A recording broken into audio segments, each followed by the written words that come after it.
He was the silver screen's ultimate tough guy. Gritty, cold, and unforgettable. You an engine, ain't you? Yeah. It's all right, I ain't got nothing against engines. Yeah, they was a breed of men in the Old West. But it's all over for them, just like it is for the gunfighter. But the man behind that unshakable glare was far more complex. Lee Marvin wasn't just a Hollywood hard case. He was a man shaped by war, by scandal, by heartbreak, and by secrets the public never glimpsed. From the chaos of the battlefield to the chaos of the courtroom. From standing bloodied in the Pacific Theater to standing under the blinding lights of the Academy Award stage. Marvin lived a life that was anything but ordinary. He was a rebel both on and off screen, someone who didn't just resist Hollywood's rules, but tossed the rulebook out entirely. He could be magnetic one moment and infuriating the next, the kind of presence you couldn't fake, and you couldn't forget. This is the story of the soldier who became a star, the star who became a scandal, and the scandal that couldn't touch the truth of who he really was. By the early 1950s, Lee Marvin was slowly making his way into Hollywood's radar. But when producers and casting directors looked at him, they didn't see a romantic lead or a polished stage veteran. They saw something different, the raw, weathered edge of a man who'd seen real violence, whose voice carried the grit of truth, and whose eyes could go ice cold without warning. It wasn't long before a pattern emerged. Marvin was handed roles that put weapons in his hands and authority on his shoulders.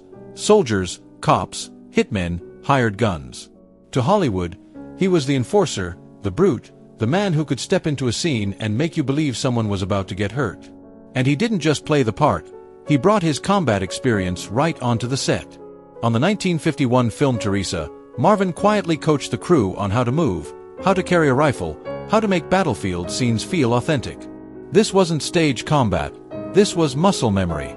But the roles were often one-dimensional. He was typecast as aggressive, violent, and emotionally closed off. Even when he appeared in TV anthology series like Fireside Theater or Rebound, he was almost always some variation of the same man. Hard-jawed, no-nonsense, dangerous. Then came The Big Heat in 1953, the film that changed everything. Playing a sadistic villain, Marvin delivered one of the most chilling moments in movie history when his character threw scalding coffee in a woman's face. The scene was shocking, unforgettable, and impossible to look away from. With that, Marvin stopped being a background tough guy. He became the man you cast when you needed danger to feel real, and the audience to feel it in their gut. By the mid-1960s, Lee Marvin had carved out a steady place in Hollywood. He wasn't the clean-cut leading man studios usually built their films around. He was too rough, too raw, too unpredictable. But audiences knew exactly what to expect when his name appeared in the credits. Grit, danger, and a no-nonsense presence. Then came 1965, and a role that flipped his entire image upside down. The film was Cat Ballou, a comedic western starring Jane Fonda, and Marvin wasn't just playing one character. He was playing two. One was Kid Shalene, a washed-up, constantly drunk gunslinger barely able to stay in the saddle. The other was Tim Strawn, Shalene's cold, deadly twin brother with a steel nose plate and a stare like ice. Comedy wasn't Marvin's territory, and the risk was huge. Playing two polar opposites, one a stumbling mess, the other a stoic assassin, could have been a disaster. But instead, it became a revelation. As Shalene, Marvin was pitiful yet lovable, slurring his words, fumbling with his holster, pants sagging, reeking of failure and cheap whiskey. As Strawn, he was sharp, lethal, and terrifying. The contrast was so striking it stunned critics and audiences alike. When Oscar night arrived, Marvin walked away with the Academy Award for Best Actor. But instead of delivering a heartfelt speech, he stepped to the microphone and deadpanned, "I think half of this belongs to a horse somewhere out in the valley." The crowd erupted, and in that single line, Marvin showed exactly who he was, a man who never took Hollywood too seriously. The win didn't inflate his ego. If anything, it gave him something far more valuable, control over his career. And for a while, he used it to push beyond the tough guy mold. After his Oscar win, Lee Marvin didn't rush into just any project. The gold statue didn't make him hungry for more awards, it gave him the leverage to be selective. For the first time in his career, he could choose roles that challenged him rather than ones that simply reinforced the stereotype Hollywood had built for him. In 1966, he starred in The Professionals, delivering another performance that cemented his reputation for commanding the screen without overplaying it. But it was his next project, 1967's Point Blank, that truly showed how far Marvin was willing to push boundaries. In Point Blank, he played Walker, a vengeful ex-con hunting down the people who betrayed him. It wasn't a typical revenge thriller. The film was stylish, cold, and ahead of its time, mixing sharp violence with an eerie detachment. Critics praised its gritty realism, and Marvin's performance was at the heart of it. What many didn't know was that Marvin wasn't just reciting lines. He had a hand in shaping the film itself, reportedly influencing the script and even certain directorial choices under John Berman. This wasn't Marvin the actor, this was Marvin the creative force, molding a project from the inside. And yet, even as his influence in Hollywood grew, he remained as blunt and unpolished as ever. He had no interest in the schmoozing, the parties, or charming journalists for favorable press. On set, he was direct. In interviews, he was honest to the point of discomfort. He didn't fake politeness, and he certainly didn't play the Hollywood game. For a while, that honesty worked in his favor. But in an industry built on image and diplomacy, Marvin's refusal to adapt would eventually come with a price. Lee Marvin's reputation in Hollywood wasn't built just on the roles he played, it was reinforced by the way he carried himself when the cameras weren't rolling. To the public, he was the embodiment of the tough, no-nonsense characters he portrayed. But in private, that same bluntness and unpolished demeanor often set him apart from, and sometimes at odds with, the Hollywood crowd. He didn't attend industry parties just to be seen. He avoided small talk with reporters. And when he was on set, he wasn't interested in charming anyone. Marvin didn't believe in pretending for the sake of politics. If he liked you, you'd know it, and if he didn't, there was no mystery about it. That kind of honesty was rare in an industry built on flattery and carefully managed relationships. This refusal to play the game meant Marvin kept his circle small. He didn't chase friendships with producers or directors to land roles. Instead, he let his work, and his reputation for authenticity, do the talking. And for a while, that approach worked. He was magnetic on screen, dependable in his craft, and impossible to confuse with anyone else. But Hollywood is an ever-changing landscape. By the late 1960s and early 1970s, the industry was shifting toward flashier, more marketable stars. Image began to matter as much as, if not more than, ability. Marvin's gruff, take-it-or-leave-it attitude, once seen as a badge of authenticity, started to feel out of step with the business. Still, he never wavered. He wasn't about to reinvent himself for anyone's approval. Marvin had built his career on being exactly who he was, and he'd rather fade from the spotlight than compromise that. For most of his career, Lee Marvin kept his personal life guarded. But in the late 1970s, he found himself at the center of one of Hollywood's most public and messiest legal battles. And it wasn't over a failed marriage. It was over the end of a relationship that never made it to the altar. Marvin had married his first wife, Betty Ebeling, in 1952. Together they raised 4 children and stayed married for 15 years. But the cracks eventually showed. His constant travel for work, the weight of old war memories, and a restless nature pushed their relationship to its limits. By 1967, they had divorced. That same year, Marvin began living with aspiring actress Michelle Triola. The two were together for 6 years, and though they never legally wed, Triola publicly took his last name and acted as his partner in every way. When the relationship ended, she didn't simply walk away. Triola sued Marvin in what became known as the Palimony case, Marvin versus Marvin. She claimed he had promised to support her financially for life, even without marriage. Her lawsuit included deeply personal allegations, from paying for her abortions to claims that their relationship had left her unable to have children. She sought nearly $1.8 million, close to half of his earnings during their years together. The trial became a media spectacle, with reporters swarming the courthouse and the public weighing in on every detail. In the end, Triola was awarded $14,000 for rehabilitation, but her claim to Marvin's earnings was denied, and even that small award was overturned years later when the court found no contract, verbal or otherwise, had ever existed. For Marvin, the case was a sobering lesson. Love could turn into headlines, and privacy could vanish in a flash. He rarely spoke about it again.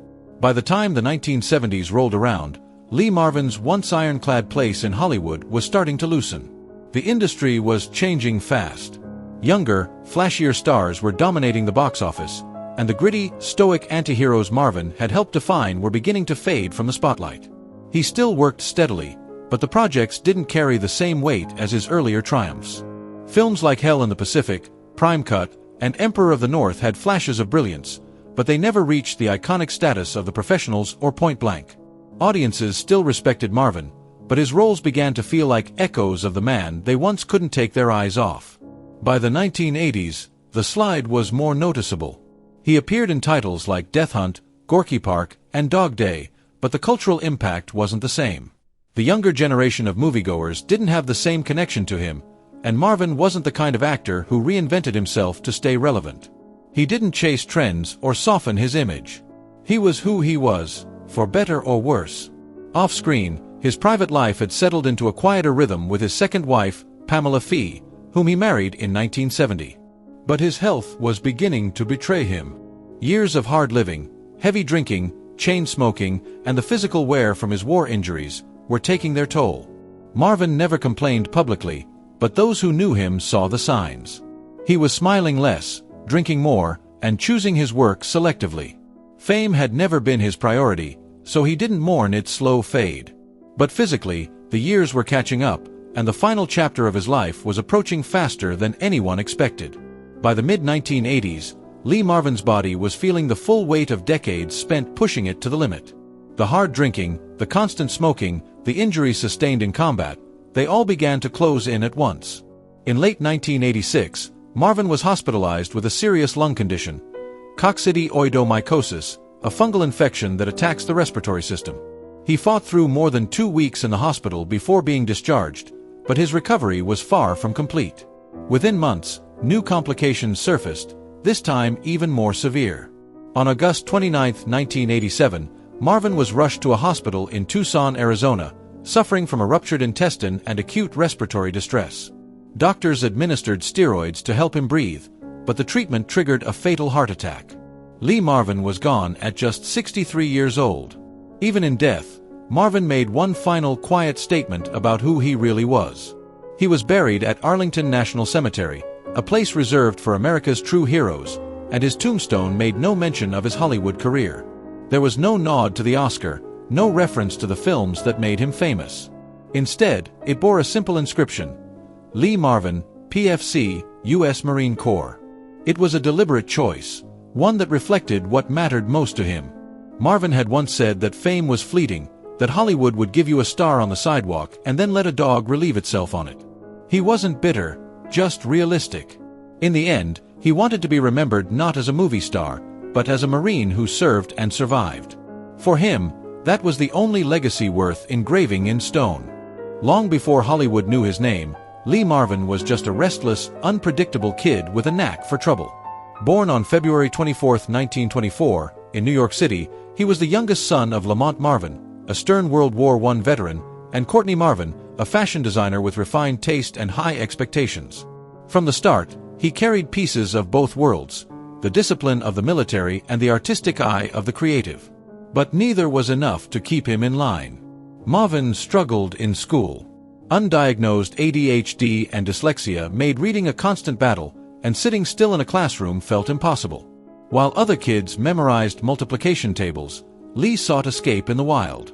He spent weekends in the Everglades, alone, hunting deer, turkeys, and quail, not for trophies, but for solitude. Out there, the rules were simple: be patient, stay quiet, and trust your instincts. Skills that, strangely enough, would serve him later in life. His parents tried to straighten him out by sending him to a socialist boarding school called Manumit, then later to military academies. But Marvin pushed back at every turn. He smoked, got into fights, and seemed to take pride in resisting authority. It wasn't an act. Even as a teenager, he was living the rebellious persona Hollywood would one day typecast. By 18, school had failed him, and the future was a blank slate. That's when World War II broke out. On August 2, 1942, Marvin enlisted in the U.S. Marine Corps, much to the surprise of his battle-hardened father. Trained as a scout sniper, he saw fierce combat in the Pacific, including Eniwetok and Saipan. It was at Saipan where his life nearly ended. Machine gun fire shredded his sciatic nerve, and a sniper's bullet later struck his foot. Only a handful of his unit survived. When Lee Marvin came back from the war, he wasn't looking for glory. He returned as a decorated Marine, with a Purple Heart, the Presidential Unit Citation, and the Asiatic Pacific Campaign Medal among others, but medals couldn't cover the scars. His body ached from the gunfire that had nearly ended his life, and his mind carried memories he couldn't outrun. He needed stability, not the spotlight. So, like many veterans, he took up a trade. Marvin became a plumber's assistant in Woodstock, New York. The work was quiet and unglamorous, but it kept his hands busy and his thoughts at bay. Then, one day, fate intervened. While repairing pipes at a local theater, Marvin was pulled in as a last-minute replacement for an actor who had fallen ill during rehearsal. It was supposed to be a quick favor, just read the lines and keep the production moving. But something shifted the moment he stepped under the lights. The rush, the focus, the control, it all hit him like a jolt. This wasn't just pretending. It was channeling energy, discipline, and instinct, the same traits that had kept him alive in the field. Using the GI Bill, Marvin enrolled at the American Theater Wing in New York City to study acting properly. He moved to Greenwich Village, soaking in its bohemian culture, and took whatever work he could find: stage roles, unpaid gigs, anything to sharpen his craft. By 1949, he was landing small film and theater parts. They weren't glamorous, but they carried a presence that directors couldn't ignore. Without even realizing it, the troubled kid from New York, the restless hunter from the Everglades, the wounded Marine from Saipan, had found the stage that would define his life. Lee Marvin's life was not a straight road, it was a battlefield of contradictions. He was a rebel who thrived in disciplined environments, a Hollywood star who had little interest in fame, and a man defined by violence who often showed surprising restraint. His story, reassembled in this order, makes one thing clear. You cannot understand the actor without first understanding the soldier, the troublemaker, the survivor, and the man who walked away from the spotlight when he no longer cared to shine. Hollywood likes neat stories. It likes to present a rise, a peak, and a graceful descent. Marvin didn't give them that. His career didn't follow the typical arc. Yes, he had his big break in The Big Heat, a performance that ripped him from the background and cemented him as a legitimate on-screen threat, but even then, he resisted being molded. Instead of smoothing his edges to fit the mold of a leading man, he leaned into his own reality. The haunted eyes, the controlled aggression, the authenticity no method acting could manufacture. The Oscar win for Cat Ballou might have been a turning point for another actor, a gateway to more money, more press, and safer choices. But Marvin used it as leverage, not as validation. He picked Point Blank, a project that was as unconventional as he was, and left his fingerprints all over it. In doing so, he carved out something very few actors get: creative influence without becoming a Hollywood insider. He could shape a film's tone, yet still walk away when the industry's politics became too much. And that's the thing. Marvin didn't crave Hollywood's approval. He didn't go to parties for networking, he didn't flatter directors to land roles, and he didn't soften himself to make himself more marketable. This authenticity was both his greatest strength and, eventually, the reason his career cooled.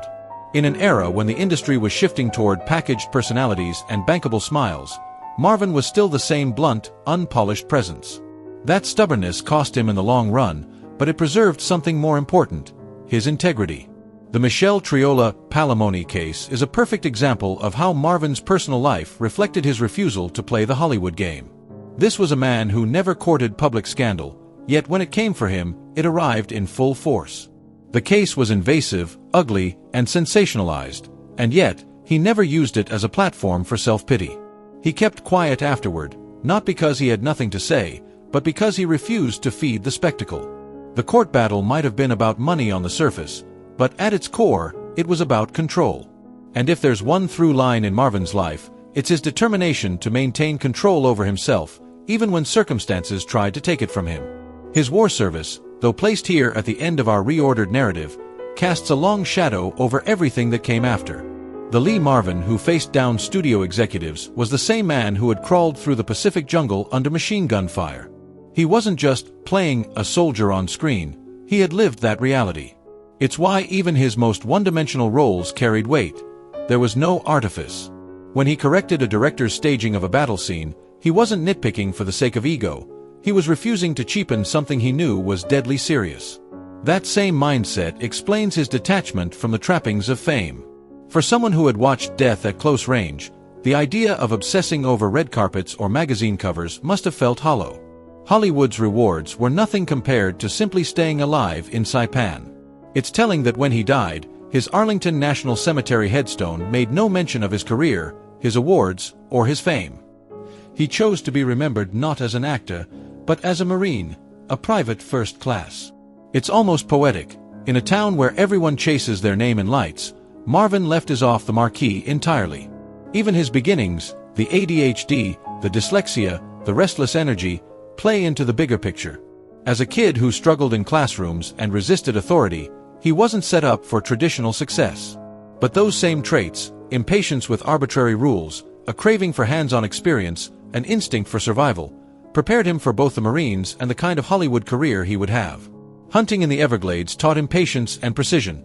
Surviving boarding school discipline prepared him for the rigid structure of military life. Resisting that discipline prepared him for the defiance he carried into show business. The through line of his career is authenticity. Whether he was the sadistic Vince Stone in The Big Heat, the drunk but lovable Kid Shalene, or the icy and relentless Walker in Point Blank, Marvin didn't need to find the truth of a character.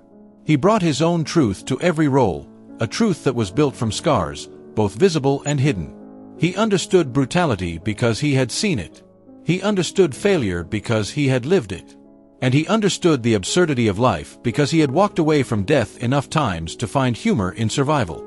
This is why audiences believed him. They didn't just watch Marvin act, they watched Marvin be. You could replace the script, the costume, the set, but you couldn't replace the man. He wasn't pretending to be dangerous. He wasn't pretending to be wounded. He was dangerous. He was wounded. And that realness is what made him unforgettable. By placing his origins at the end of this reordered story, you see his life in reverse. The public image, the career milestones, the scandals, the decline, before discovering the raw, chaotic foundation beneath it all. It's almost cinematic in itself. You meet the legend first, and only later do you understand the boy who became him. And when you finally see that boy, restless, dyslexic, rebellious, hunting alone in swamps, surviving bullets in the Pacific, the entire story clicks into place. Lee Marvin wasn't a Hollywood creation. He wasn't shaped by the system. If anything, the system bent around him for a while before spitting him out when he wouldn't conform. And in the end, he didn't seem to mind. Fame to him was a side effect, not a goal. In August 1987, when he left this world, Hollywood lost one of its toughest stars. But the man himself would have likely shrugged at that idea. For him, toughness wasn't about playing a role. It was about enduring life without losing yourself. That's why his story resonates today. In an industry built on reinvention, Lee Marvin's greatest act of defiance was staying exactly who he was, from the first day he walked onto a set to the last day he walked this earth. His life was raw. It was flawed. And it was, above all, real.